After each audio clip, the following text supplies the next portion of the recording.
कैसे हैं आप लोग। स्वागत है आपका इस वीडियो में। और इस वीडियो में हम पढ़ रहे हैं क्लास 10th का हिस्ट्री का चैप्टर नंबर 4, जिसका नाम है the making of a global world. यानी जिस आज ग्लोबल वर्ल्ड में हम रह रहे हैं, आज के जिस माहौल में रह रहे हैं, जिस वर्ल्ड में आज हम रह रहे हैं, जहाँ पर एक देश दूसरे देश से कनेक्टेड है, लोग आसानी से एक देश से दूसरे देश जा सकते हैं, जानकारियाँ जा सकती है, या फिर और भी कोई भी चीज़ एक देश से दूसरे देश आसानी से जा सकती है। तो इस तरीके का ग्लोबल वर्ल्ड आखिर बना कैसे, इसका निर्माण कैसे हुआ, इस चीज़ के बारे में इस चैप्टर में हम पढ़ने वाले हैं।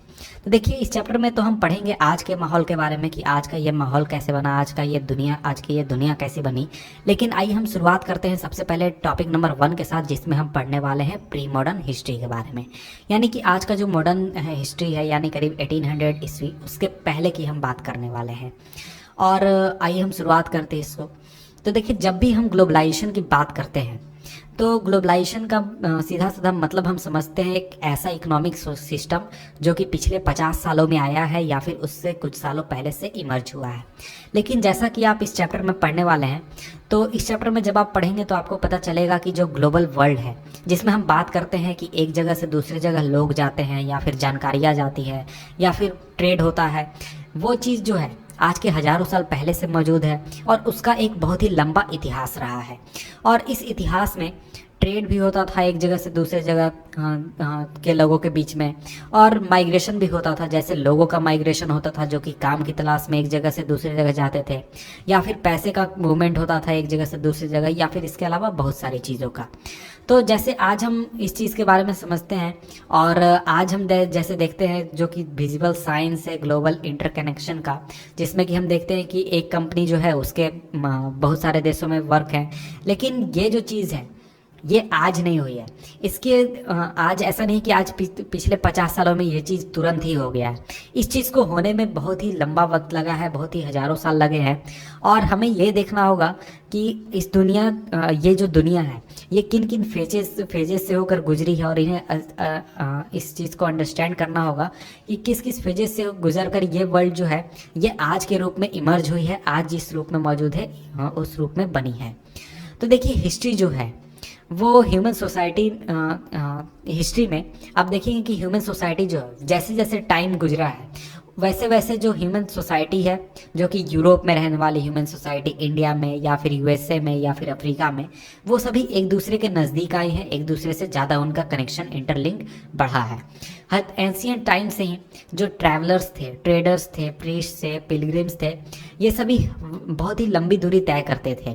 ये बहुत ही लंबी दूरी तय करते थे। जैसे जो ट्रैवलर्स होते थे वो जानकारियाँ जुटाने के लिए, ट्रेडर्स जो होते थे वो अपॉर्चुनिटी के लिए या फिर प्रॉफिट कमाने के लिए, या फिर जो प्रीस्ट होते थे वो स्पिरिचुअल फुलफिलमेंट के लिए, या फिर पिलग्रिम जो है अपने धार्मिक स्थानों को घूमने के लिए जाते थे, या फिर कुछ लोग होते थे जो जिनको अगर किसी देश में सज़ा दे दिया गया है तो उस सज़ा से बचने के लिए भी वो दूसरे देशों में चले जाते थे। तो इस तरीके से लोग जो है वो हमेशा से ट्रैवलिंग करते आए हैं एक देश से दूसरे देश में, और वो अपने साथ पैसे भी ले जाते थे, कुछ गुड्स भी ले जाते थे, वैल्यूज़ भी ले जाते थे, स्किल्स भी ले जाते थे, आइडियाज़, इन्वेंशन, और यहाँ तक कि बीमारियाँ भी और जम्स भी वो अपने साथ ले जाते थे।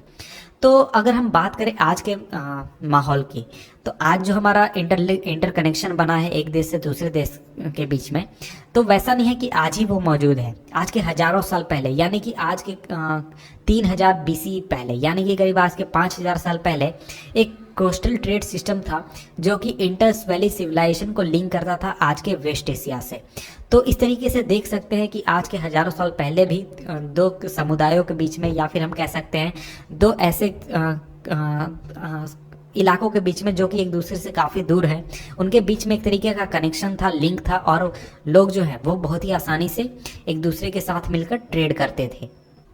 तो देखिए, इसके बाद जो हम अगर बात करें इंटरलिंक या फिर कनेक्शन की, तो देखिए आज के 1000 साल पहले से भी तो जो कॉडीज थे, यानी कि जो मालदीव्स में पाए जाते थे कॉडीज, जिन्हें कि हम सी शेल्स भी कहते हैं, जिनको कि एक करेंसी के रूप में यूज़ किया जाता था, वो आपको चाइना में भी मिल जाएंगे और ईस्ट अफ्रीका में भी मिल जाएंगे, जो कि आज के हज़ारों साल पहले मालदीव्स में पाए जाते थे, लेकिन जिनको कि करेंसी के रूप में यूज़ किया जाता है। तो ये एक तरीके का प्रूफ है जिसमें कि लोग जो हैं वो मालदीव से भी कनेक्टेड थे, चाइना तक और ईस्ट अफ्रीका तक कनेक्टेड थे। तो ये एक तरीके से शो करता है कि जो ट्रेड है या फिर एक तरीके से कनेक्शन है है वो उस समय भी काफ़ी मजबूत था और काफ़ी अच्छा था। और इसके अलावा जो लॉन्ग डिस्टेंस स्प्रेड है, जिसमें कि जो डिजीज़ कैरिंग जर्म्स हैं उनको भी देखा जा सकता है कि 7th सेंचुरी से ही वो एक जगह से दूसरे जगह बीमारियों को ले जा रहे थे। और 13वीं सदी के बाद तो हमारे पास बहुत सारे एक तरीके से सबूत हैं जिनसे कि हम एक तरीके से समझ सकते हैं कि ये इनके बीच जो कनेक्शन है, यानी बीमारियां जो हैं वो बहुत ही एक जगह से दूसरी जगह मूव कर रही थी। क्या कहते हैं, इन ट्रेड्स की वजह से या फिर जो मूवमेंट हो रहा था लोगों का, इनके वजह से। अब हम पढ़ते हैं टॉपिक नंबर 1.1 जिसका नाम है silk route link the world. Silk route ने पूरे वर्ल्ड को किस तरीके से लिंक किया, इस चीज़ को हम पढ़ने वाले हैं इस टॉपिक में। The silk route are good example of vibrant pre modern trade and cultural link between the different part of the world. तो देखिए जो सिल्क रूट है वो एक बहुत ही अच्छा प्री मॉडर्न ट्रेड और कल्चरल लिंक जो है, सिल्क रूट जो है वो बहुत ही अच्छा एग्जाम्पल है जो कि हमें बताता है कि जो प्री मॉडर्न वर्ल्ड था उस समय में जो ट्रेड होता था या फिर कल्चरल लिंक था वो वर्ल्ड के डिस्टेंस पार्ट में दूसरे जो अलग अलग इलाके थे उनको किस तरीके से लिंक करता था। तो देखिए जो सिल्क रूट वर्ड यूज़ किया जा रहा है, सिल्क रूट नाम यूज़ किया जा रहा है, ये एक तरीके से इंपॉर्टेंस बताता है कि जो चाइनीज़ सिल्क मूव करता था इस रूट के ऊपर उसका कितना इंपॉर्टेंस है। और इसके अलावा जो हिस्टोरियंस है उन्होंने आइडेंटिफाई किया है बहुत सारे सिल्क रूट्स को, बहुत सारे अलग अलग सिल्क रूट्स थे। इसमें से कुछ आपके लैंड रूट्स थे और कुछ जो है सी रूट्स थे, जो कि एशिया के, यूरोप के और नॉर्थ अफ्रीका के बहुत सारे रीजन्स को एक दूसरे से जोड़ते थे, एक दूसरे से लिंक करते थे। और इनको एक तरीके से पाया गया है कि ये क्रिश्चियन एरा से पहले भी मौजूद थे, यानी कि करीब आज से 2000 साल पहले या उससे पहले भी मौजूद थे। और ये करीब 15 सेंचुरी तक ये यूज़ में रहे थे। लेकिन ऐसा नहीं है कि इनके ऊपर केवल ये सिल्क ही कैरी होते थे। इस रूट के ऊपर चाइनीज़ पॉटरी भी कैरी होती थी और इसके साथ साथ टेक्सटाइल भी उतनी ही मात्रा में कैरी होती थी। और इंडिया से जो स्पाइसेस थे वो भी कैरीज होते थे, साउथ ईस्ट एशिया से भी प्रोडक्ट कैरीज होते थे। और इसके बदले में जो प्रीसियस मेटल्स थे जैसे कि गोल्ड और सिल्वर, ये सभी यूरोप से एशिया आया करते थे।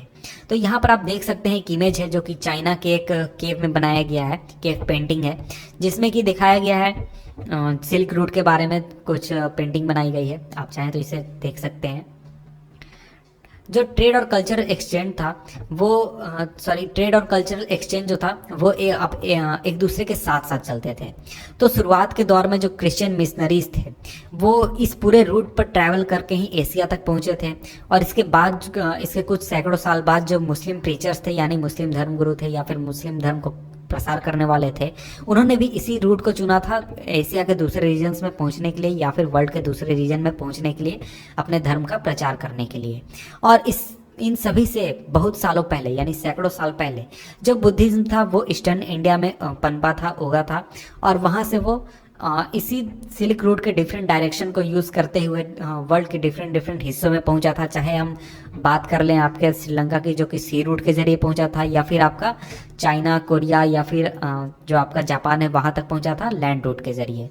तो इस तरीके से देख सकते हैं जो सिल्क रूट है वो एक बहुत ही अच्छा एग्जाम्पल है जो कि पूरे वर्ल्ड को एक दूसरे से लिंक करता है। और ये हमें बताता है कि कितना कनेक्टेड था वर्ल्ड आज के हजारों साल पहले भी। अब हम बात कर लेते हैं टॉपिक नंबर 1.2 फूड ट्रैवल्स। इसमें हम पढ़ने वाले हैं स्पैगेटी के बारे में और पोटैटो के बारे में। तो देखिए फूड जो है वो एक बहुत ही अच्छा एग्जाम्पल देता है लॉन्ग डिस्टेंस कल्चरल एक्सचेंज के बारे में। तो देखिए आप हिस्ट्री पर जब आप ध्यान देंगे तो उसमें ट्रेडर्स और जो ट्रेवलर्स थे उन्होंने नए क्रॉप्स को इंट्रोड्यूस किया था उन इलाकों में जहाँ पर वो गए थे। फॉर एग्जाम्पल अगर यूरोप से कोई व्यक्ति इंडिया आया तो वो अपने साथ एक नया क्रॉप भी लेकर आया जो कि इंडिया में अभी तक यूज़ नहीं हो रहा था। और जब वो लेकर आया उसके बाद इंडिया में उसका यूज़ बढ़ गया और होने लगा। और इसके अलावा जो रेडी फूड स्टफ थे, यानी जो पके हुए थे या फिर तैयार भोजन थे, वो भी वर्ल्ड के डिस्टेंस पार्ट में पहुंच गए। और हो सकता है कि इनके जो ओरिजिन है वो सभी कॉमन हो, यानी एक हो। फॉर एग्जांपल आप ले सकते हैं स्पैगेटी और जो नूडल्स हैं। तो ऐसा माना जाता है कि जो नूडल्स हैं वो चाइना से ट्रैवल होकर वेस्ट में पहुंचे और जहां पर वो स्पैगेटी का रूप उन्होंने ले लिया है। और इसके अलावा जो अरब ट्रेडर्स थे उन्होंने पास्ता को 5th सेंचुरी में सिसिली तक वो ले गए थे, जो कि इटली का एक आइलैंड है। और इसी तरीके से इंडिया और जापान को आप देखेंगे वहाँ पर सिमिलर फूड आपको देखने को मिल जाएंगे। तो देखिए, हम अगर हिस्ट्री पर ध्यान दें तो हमें ये कभी नहीं पता चलने पाएगा कि इन सभी का ओरिजिन क्या है। यानी ये जो फूड स्टफ हैं जो कि अलग अलग अलग इलाकों में पाए जाते हैं, लेकिन वो दिखते एक जैसे हैं, टेस्ट उनका एक जैसा है, तो हमें ये कभी नहीं पता चलने पाएगा कि इनका ओरिजिन क्या है। लेकिन ये हमें ये बताते हैं कि ये सभी चीज़ें जो हैं एक जगह से दूसरे जगह जो पहुंची हैं, ये सिर्फ और सिर्फ लॉन्ग डिस्टेंस जो कल्चरल कांटेक्ट है जो कि प्री मॉडर्न वर्ल्ड में मौजूद था, उसकी वजह से इनका जो ट्रैवल है ये एक जगह से दूसरी जगह इतनी आसानी से ट्रैवल करने पाई है। और इसके अलावा जो कॉमन फूड स्टफ्स जो हैं जो कि आज हम यूज़ करते हैं, जैसे कि पोटैटोज़ हो गए, सोया हो गए, ग्राउंड नट्स, मेज, टोमेटोज़, चिलीज, स्वीट पोटैटोज़, इसके अलावा बहुत सारी चीज़, ये सभी चीज़ें जो हैं वो हमारे एंसेस्टर्स जो थे उनको इनके बारे में पता भी नहीं था। यानी कि करीब आज के 500 साल पहले हम इनके बारे में जानते भी नहीं थे, इंडिया या फिर यूरोप में। तो ये सभी फूड आइटम जो हैं वो सभी यूरोप या फिर एशिया में तभी पहुंचने पाए जब क्रिस्टोफर कोलंबस ने एक्सीडेंटली अमेरिका को डिस्कवर कर लिया था। और जब अमेरिका से कांटेक्ट बढ़ गया यूरोप का या फिर एशिया का, उसके बाद ये सभी जो फूड आइटम्स थे वो जो अमेरिका था वो उससे इंडिया या फिर एशिया या फिर यूरोप तक पहुंच गए। तो देखिए, यहाँ पर एक बात मैं बता दूं कि अमेरिका जब मैं बात कर रहा हूँ तो अमेरिका का मतलब यूएसए नहीं है। अमेरिका का मतलब यहाँ पर जो हमारा जो नॉर्थ अमेरिका कॉन्टिनेंट है, साउथ अमेरिका कॉन्टिनेंट है और जो कैरिबियन इलाका है, इन सभी से है। इन सभी को मिलाकर हम अमेरिका वर्ड को यूज़ कर रहे हैं। और देखिए, हमारे जो ज़्यादातर कॉमन फूड स्टफ्स हैं वो अमेरिका के जो ओरिजिनल इनहेबिटेंट्स थे, जिन्हें कि इंडियंस कहा जाता है, उनसे एक तरीके से आए हैं। यानी कि वो इन चीज़ों को उगाया करते थे। और जब यूरोपियंस वहाँ पहुँचे तब उनको इन चीज़ों के बारे में पता चला और हम फिर एशिया में ये चीज़ें पहुँची। और कभी कभी जो नए क्रॉप्स होते हैं वो एक तरीके से लाइफ और डेथ का सिचुएशन भी एक तरीके से क्रिएट कर देते हैं। वो कैसे, तो वहाँ पर एक एग्जांपल देख लेते हैं।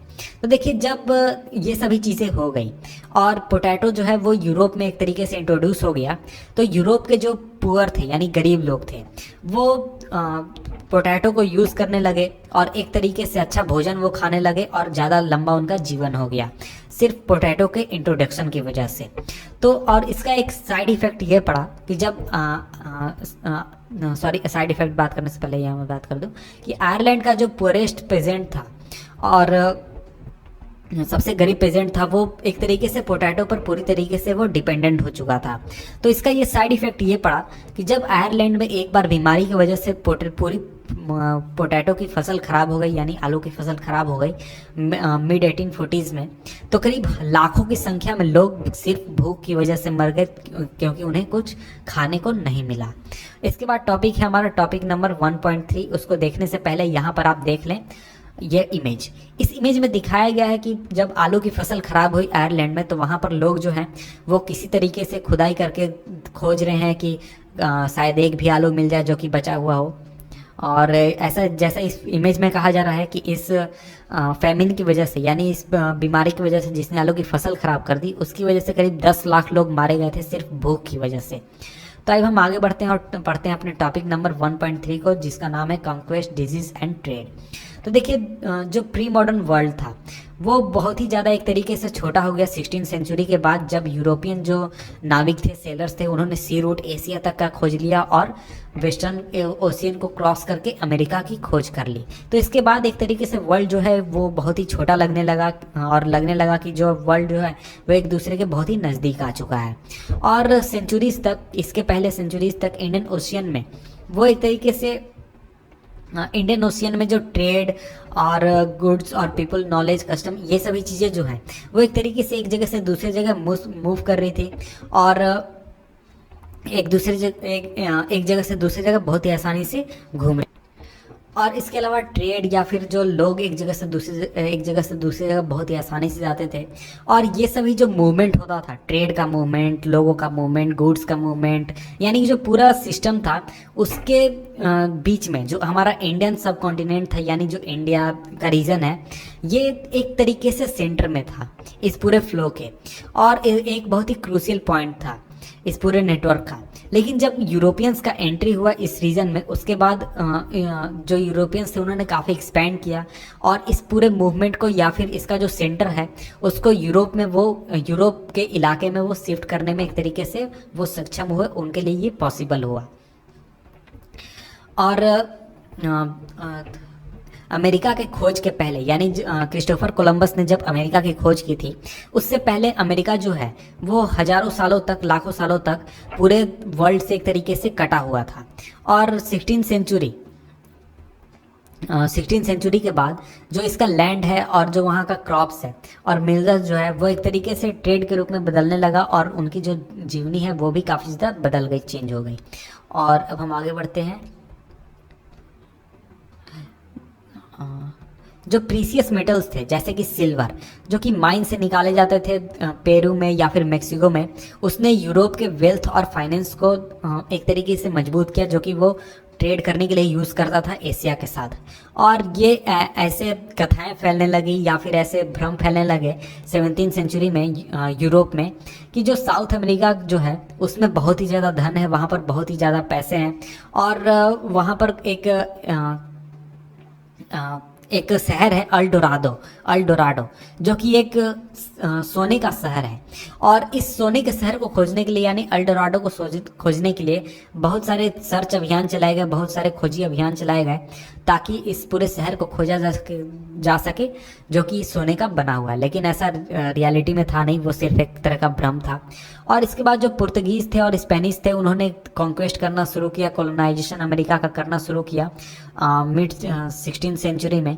और जो यूरोपियंस का कॉन्क्वेस्ट था यूएसए का, या यूएसए मैं बोल रहा हूँ अमेरिका का, वो सिर्फ ऐसा नहीं था कि उनका जो हथियार था वो ज़्यादा बेटर था या फिर वो लड़ाई अच्छा लड़ सकते थे। उनका जो सबसे मोस्ट पावरफुल वेपन था वो था वो था एक बीमारी। जब स्पेनिश कॉन्कर्स जो थे वो अमेरिका जब पहुँचे, तो वो एक तरीके से जितना उन्होंने क्या कहते हैं अपने अपोनेंट को घायल या फिर परेशान मिलिट्री वेपन्स की वजह से नहीं किया था, बल्कि उन्होंने एक तरीके से जो वो अपने साथ जर्म्स ले गए थे, जैसे कि स्मॉल पॉक्स के जर्म्स, उस वजह से बहुत सारे वहाँ के लोग मारे गए थे जो इनके खिलाफ लड़ सकते थे। तो मैं इसे थोड़ा क्लियर कर देता हूँ। तो देखिए, जब स्पेनिश सोल्जर्स वहाँ पहुँचे तो वो उनसे फाइट करते उससे पहले ही जो उनके शरीर पर कीटाणु उनके साथ चले गए थे अमेरिका में, वो उस कीटाणु ने वहाँ के रहने वाले लोगों को इतना बीमार कर दिया कि वो फाइट करने के लायक नहीं हो गए, और स्मॉल पॉक्स एक तरीके से हो गए, चिकन पॉक्स हो गए, इसके अलावा बहुत सारे बीमारीज हो गए। तो अब बात आती है कि वो लोग बीमार क्यों हुए। वो लोग बीमार इसलिए हुए क्योंकि जो पूरा अमेरिका था वो लाखों सालों के लिए पूरे वर्ल्ड से, यूरोप, एशिया से, अफ्रीका से कटा हुआ था। सो इस वजह से इधर जो बीमारी होते थे जैसे कि स्मॉल पॉक्स, चिकन पॉक्स, इसके अलावा बहुत सारी बीमारियाँ, तो वहाँ के जो लोग थे इस बीमारी से जान पहचान उनका नहीं था, और उनका शरीर इन बीमारी के लिए तैयार नहीं था, उनके शरीर में रेजिस्टेंस नहीं था। तो इस वजह से जब ये लोग वहाँ पहुँचे तो ये जब बीमारियाँ फैलना शुरू हुए, तो इस वजह से अमेरिका के जो ओरिजिनल इनहेबिटेंट्स थे उनकी इम्यूनिटी सिस्टम इन बीमारियों के खिलाफ उतनी ज़्यादा मजबूत नहीं थी। और जब स्मॉल पॉक्स फैलने लगा तो ये एक तरीके से डेडली किलर के रूप में एक तरीके से प्रूफ हुआ। और जब ये फैलना शुरू हुआ तो ये कॉन्टिनेंट के दूसरे इलाकों तक भी पहुंच गया, जहां तक यूरोपियंस अभी तक पहुंचे भी नहीं थे और कब्जा वो करने वाले भी नहीं थे। और इसने एक तरीके से पूरे सोसाइटी को किल कर दिया, पूरे कम्युनिटी को एक तरीके से मार डाला, और इसने एक तरीके से पूरे यूरोपियंस के लिए जो कब्जे का रास्ता था वो बहुत ही आसान कर दिया।